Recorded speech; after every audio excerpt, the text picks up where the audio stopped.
구약 803쪽 욥기 42장 1절에서 6절까지의 말씀 제가 봉독합니다. 욥이 여호와께 대답하여 이르되 주께서는 못하실 일이 없사오며 무슨 계획이든지 못 이루실 것이 없는 줄 아오니 무지한 말로 이치를 가리는 자가 누구니이까. 나는 깨닫지도 못한 일을 말하였고 스스로 알 수도 없고 헤아리기도 어려운 일을 말하였나이다. 내가 말하겠사오니 주는 들으시고 내가 주께 묻겠사오니 주여 내게 알게 하옵소서. 내가 주께 대하여 귀로 듣기만 하였사오나 이제는 눈으로 주를 배옵나이다.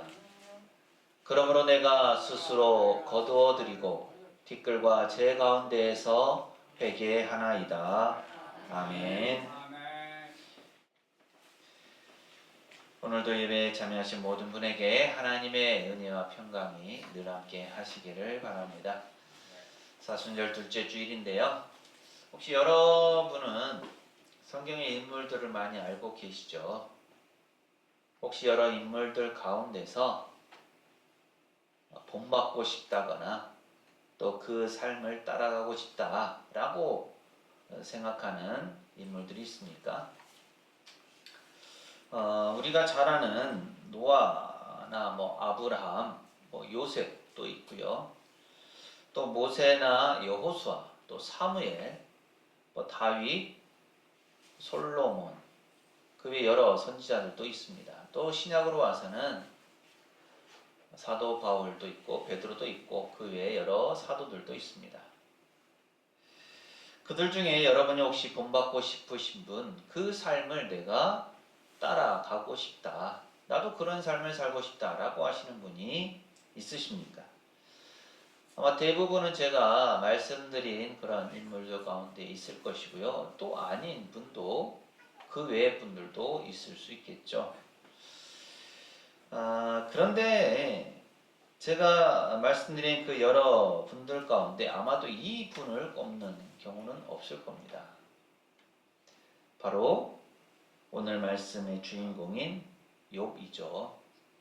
우리가 욥의 인생, 또 욥의 신앙을 묵상하고 또 많이 생각하지만 그 의미를 되새기지만 내가 욥의 인생을 본받고 싶다 혹은 내가 욥의 인생을 따라가고 싶다라고 생각하시는 분은 아마도 없을 것 같습니다.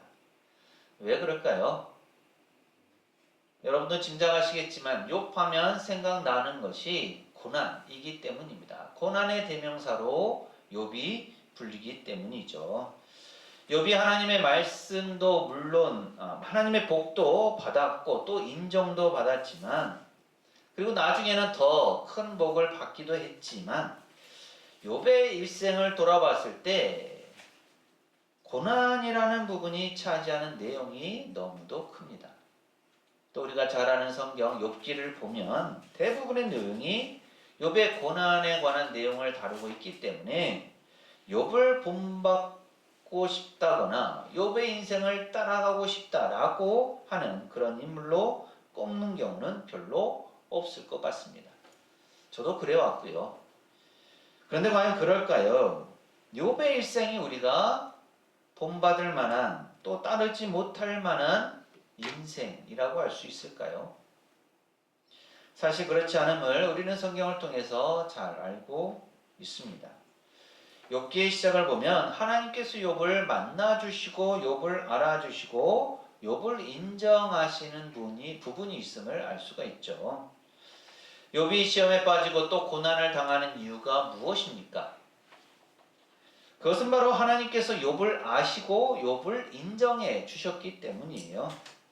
하나님께서는 욥이 어떤 사람인지 또 어떤 성품을 가졌는지 또 그가 어떤 삶을 살아왔는지를 너무도 잘 아시기 때문에 하나님은 욥을 인정하셨고 또 자랑하셨고 그것을 드러내고 싶으셨습니다. 그래서 사탄과의 대화의 과정에서 사탄이 욥에 대해서 말하는 것에 대해서 욥이 그럴 사람이 아니다 라고 하나님께서 말씀하시면서 사탄에게 욥을 시험하도록 허락하시죠. 욥의 입장에서는 하나님의 그 마음, 그 뜻, 하나님께서 허락하신 고난을 쉽게 이해하지는 못했습니다. 그렇기 때문에 욥기를 보면 욥은 자신이 당하는 고난이 왜 일어난 일인지, 또 그 고난의 이유가 무엇인지, 그리고 그것을 어떻게 극복해야 되는지에 대해서 정확히 결정 내리지 못하는 부분들이 있음을 알 수가 있죠. 또 욥이 고난의 상태에 있었기 때문에 욥의 친구들은 욥이 뭔가 잘못한 것이 있어서 죄를 지어서 그렇게 고난을 받는 것이 아닌가 하는 일반론적인 내용을 가지고 욥에게 얘기를 하고 충고를 하죠. 하지만 친구들의 조언이 욥의 상황과는 전혀 맞지 않았기 때문에 욥은 친구들의 내용, 친구들의 충고, 친구들의 조언을 받아들일 수가 없었습니다.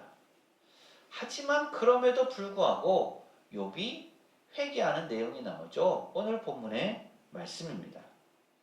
욥은 특별히 잘못한 것이 없어 보이는데도 불구하고 하나님께 회개를 합니다. 회개는 우리가 아는 것처럼 돌이키는 거예요. 자기의 잘못을 인정하고 죄를 고백하고 하나님께 용서를 구하고 그 잘못된 자리, 그 죄의 자리에서 돌이키는 겁니다. 그래서 하나님께 나아가는 거죠. 잘못한 것이 없는데, 죄를 지은 것이 없는데 자신의 잘못과 죄를 고백하고 용서를 구하고 또 그 자리에서 돌이켜서 하나님께로 나아간다라는 것은 욥의 상황과는 조금은 맞지 않는 것처럼 보입니다. 일반적인 죄의 개념과도 다르고 또 성경에서 얘기하는 죄와도 조금은 다른 측면이 있는 거예요. 하지만 그럼에도 불구하고 욥은 하나님께 회개를 하는 겁니다. 오늘 우리의 모습 어떻습니까? 하나님의 부르심 앞에 회개의 자리로 나아가십니까? 특별한 잘못이 없는데 회개할 게 뭐가 있어? 라고 생각하지는 않으십니까?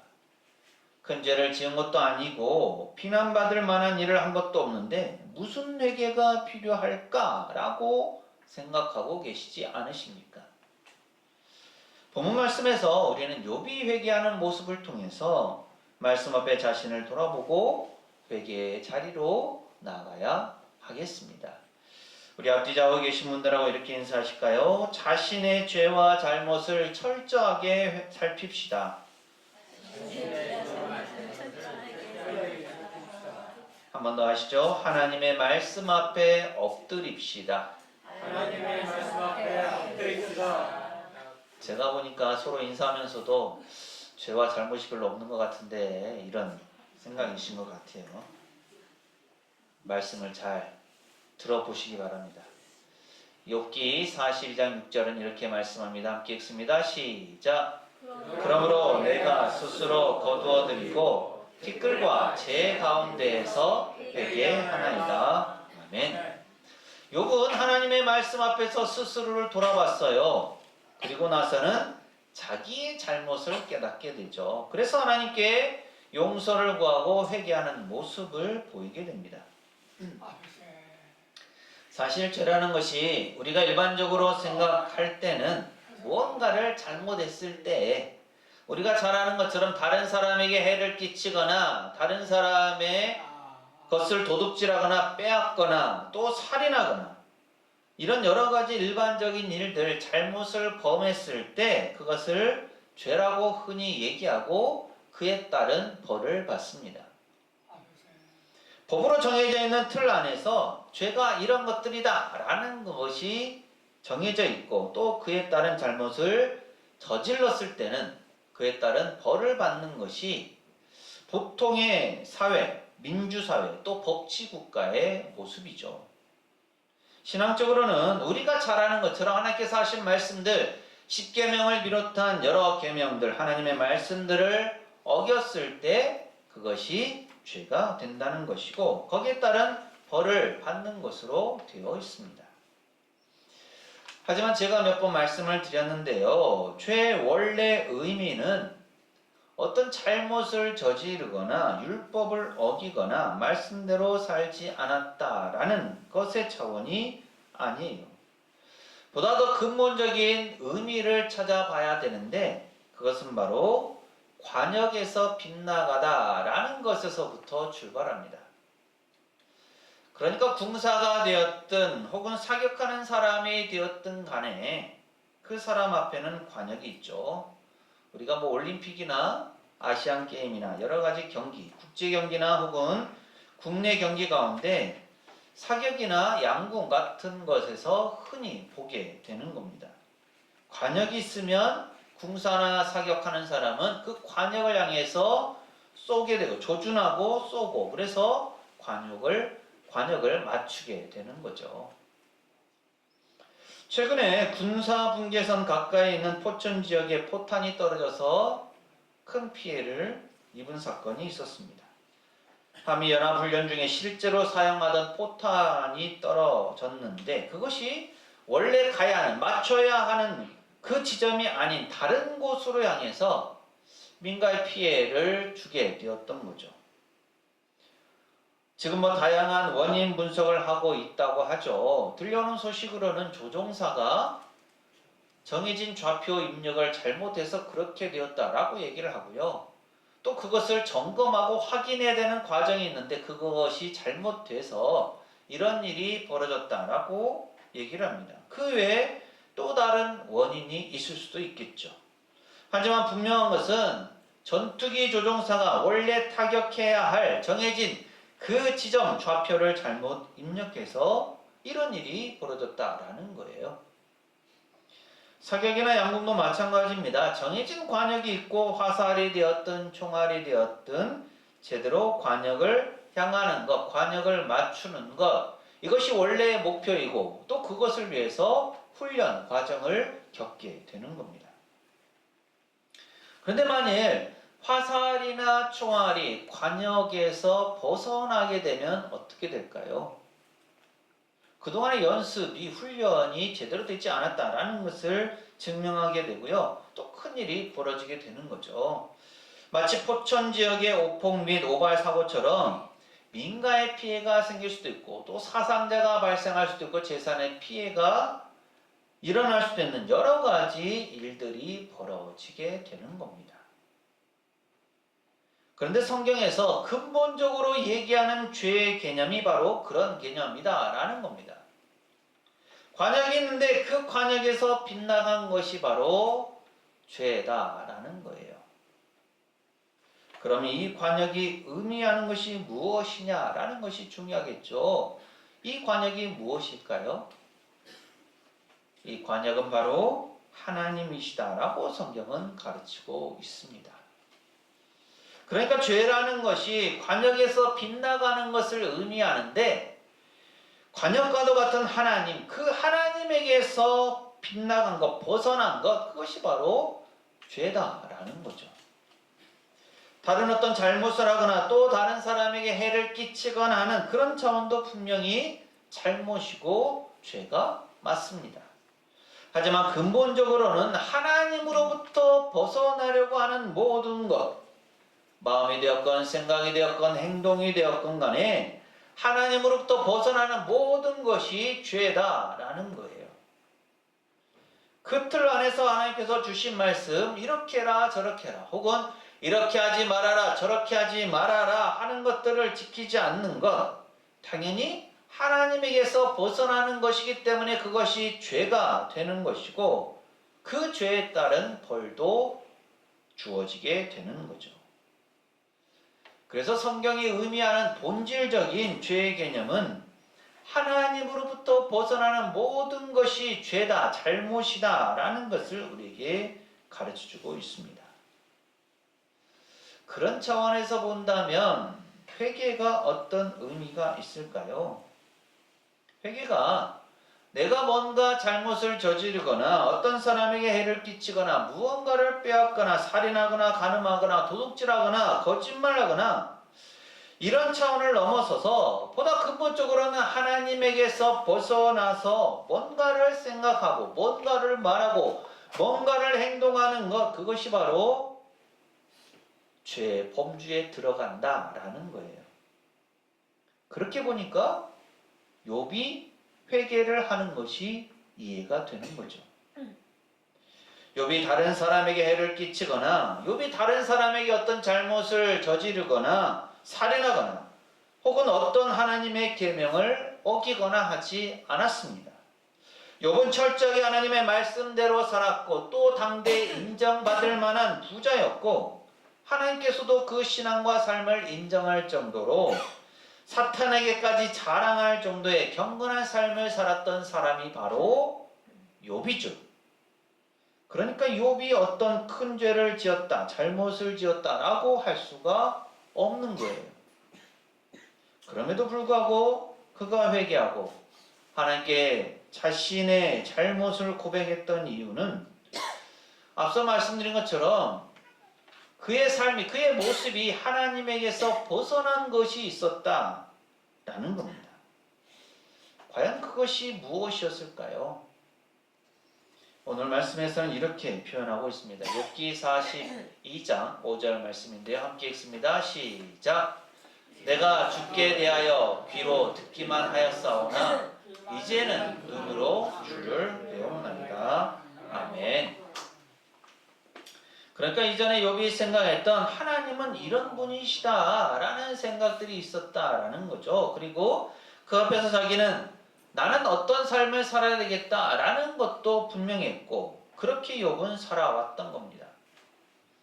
하나님 앞에 제사를 하고 또 자녀들을 신앙적으로 양육하고 또 여러 가지 물질의 복을 받았던 것도 하나님의 돌보심, 하나님께서 도와주신 것에 대한 감사와 은혜를 기억하였고 그래서 하나님께서 보시기에 의로운 삶을 살았기 때문에 그것이 다른 사람들에게도 인정받을 만했고 하나님께서도 칭찬하실 만한 모습이었다라는 거예요.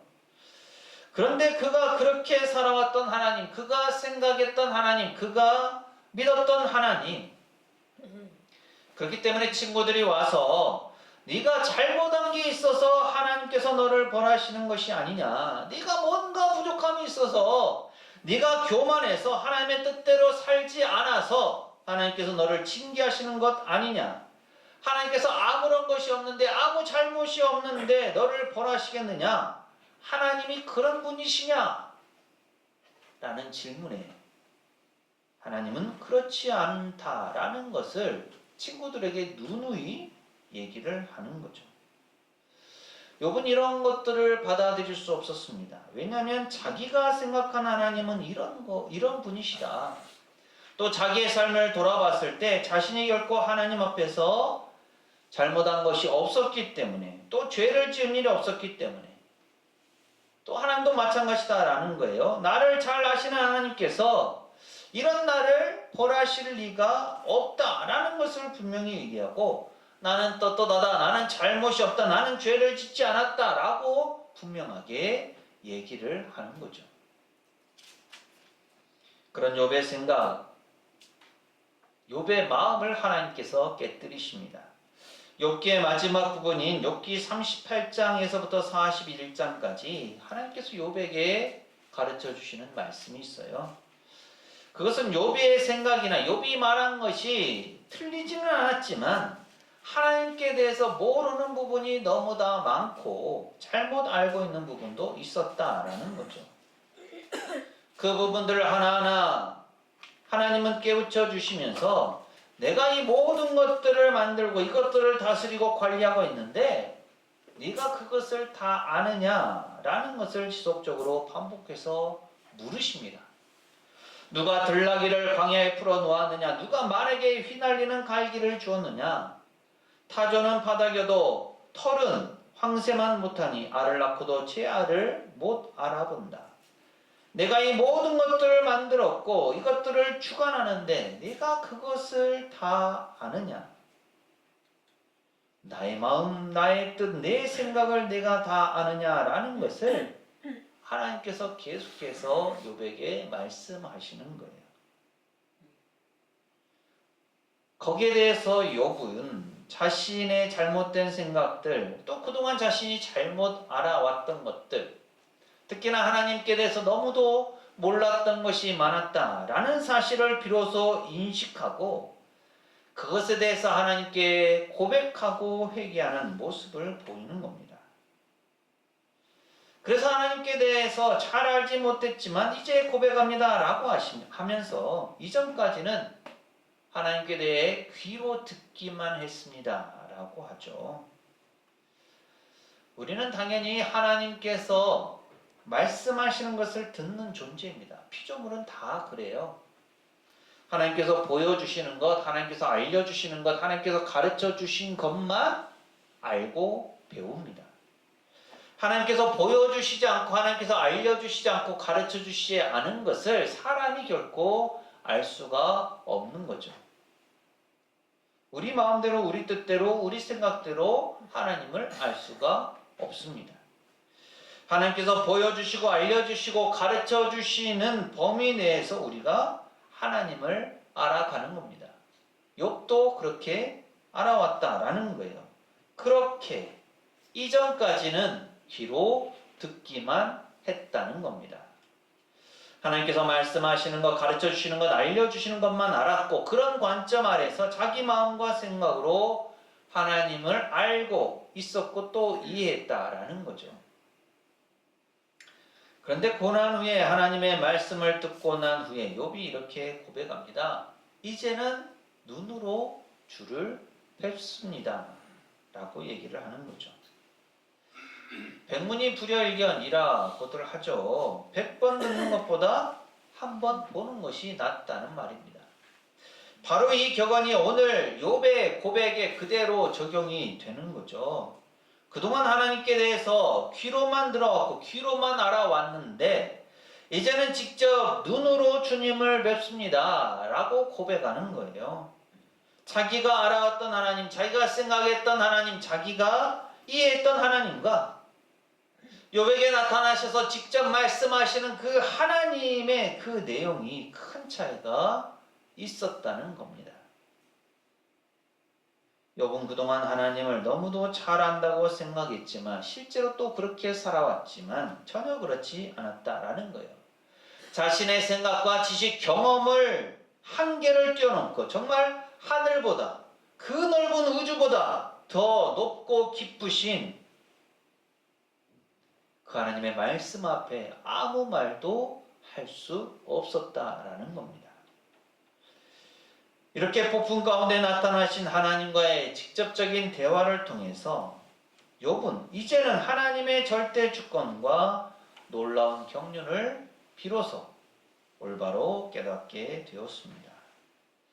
그래서 욥은 자기가 했던 것들, 자기의 생각, 자기의 마음, 자기의 뜻을 이제 거둬들이고 하나님 앞에 회개한다라고 고백을 하는 거죠.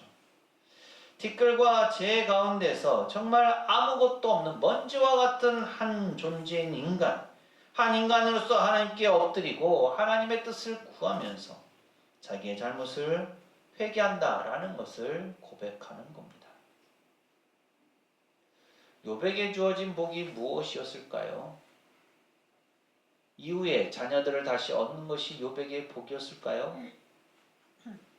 자신의 재산이 이전보다 배가 되었던 것이 욥에게 복이었을까요? 아닙니다. 욥에게 주어진 복은 하나님을 다시 제대로 볼 수 있었다라는 겁니다. 그래서 하나님 앞에 겸손하게 나아갈 수 있게 되었던 거죠.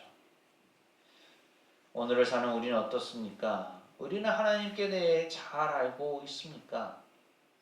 여러분 어떠세요? 하나님께 대해 잘 알고 계십니까? 혹시라도 이전의 욥처럼 내가 알고 있는 하나님, 내가 생각하는 그 하나님의 범주 안에 하나님을 가둬놓고 있지는 않습니다. 하나님께서 말씀하시는 것을 제대로 이해하지 않고 내 생각과 내 뜻대로 판단하면서 살고 있지는 않습니까? 사람은 보통 그렇게 얘기를 하죠. 자기가 보고 싶은 것만 보고 자기가 듣고 싶은 것만 듣는다 라고 합니다. 그걸 뛰어넘을 수 없다면 그것은 보통의 사람과 같은 삶을 사는 것이고 그저 그런 신앙생활을 할 수밖에 없습니다. 하지만 우리가 진정한 신앙인이라면 그것을 뛰어넘을 수 있어야 하겠죠. 신앙의 관점은 귀에 들리는 것, 눈으로 보는 것, 이 차원을 넘어서는 것이어야 합니다. 하나님께서 그것을 우리에게 가르쳐 주시는 거죠. 너의 생각과 너의 의지, 너의 경험, 너의 지식을 의지하지 말아라. 하나님을 의지해라. 하나님은 그 모든 것보다 뛰어나시고 온 우주를 만드시고 존재하는 분이시라 라는 것을 우리에게 가르쳐 주십니다. 우리에게는 크게 잘못한 것이 없을까요? 지금까지 욥처럼 의로운 삶을 잘 살아왔습니까? 의로운 삶을 살아왔음에도 불구하고 하나님은 욥에게 고난을 허락하셨고 또 고난 중에 있는 욥에게 말씀해 주셨습니다. 그래서 욥은 그동안의 자신의 생각과 관점과 시각, 지식을 넘어서 하나님께서 어떤 분이신지를 또 다른 차원으로 인식하게 되었고 그렇기 때문에 하나님 앞에서 자신의 죄와 잘못을 고백하면서 티끌과 재 가운데서 회개할 수밖에 없었습니다. 우리의 삶도 그래야 되지 않을까요? 우리가 욥보다 뛰어납니까? 우리가 욥보다 의로웁니까? 우리가 욥보다 부자인가요? 또 다른 측면에서 우리가 욥보다 고난을 많이 받았습니까? 하나님 앞에서 우리는 모두 한 사람의 피조물이고 티끌과 같은 재와 같은 존재들입니다. 이 사순절 기간 동안 우리가 하나님의 부르심, 하나님의 말씀 앞에 다시 한번 엎드리시기를 바랍니다. 아멘. 다른 사람 탓할 것도 아니고 다른 사람 바라볼 것도 아니고 자기 자신을 바라보고 하나님의 말씀 앞에 자신을 내어놓고 함부로 판단하지 말고 하나님의 음성에 귀를 기울여서 이전과는 다르게 나에게 말씀하시고 나를 부르시는 그 하나님의 음성을 듣고 진실되게 회개의 자리로 나아가시기 바랍니다. 아멘. 그래서 고난을 주셨지만 고난으로 끝나지 않고 하나님께서 욥에게 복을 주시고 은혜를 주신 것처럼 우리 모두에게도 말씀 앞에 서 있는 우리에게도 하나님의 은혜와 복이 충만하게 부어지기를 간절히 소망합니다. 아멘. 기도합니다.